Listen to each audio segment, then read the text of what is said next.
हाय. तर चला सांगते मी माझ्या डिलिव्हरीची गोष्ट. एक गोंडस बाळ होतं. नुकताच जगात आलं होतं. मऊ त्याचं अंग माझ्या गालाला लागत होतं. गुदमरला होता त्याचा जीव, त्यामुळे बाळ आमचं काही रडलं नव्हतं.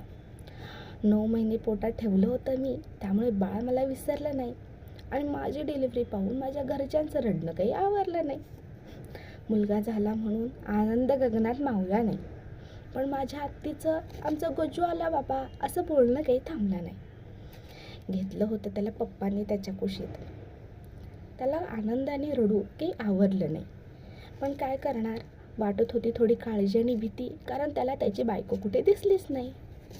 मग घेतलं आजींनी, जसं घेतलं होतं तिने कधी काळी मला. मग आली हळूच अस्तित्वात, कारण द्यायचं होतं बाळाला काचेच्या पेटीत.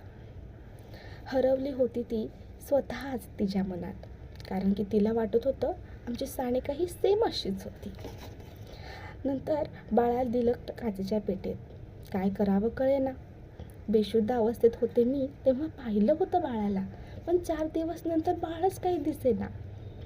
बाळ दिसेना म्हणून बाळाच्या आई, मामा आणि बाबाने केलं खूप भांडण.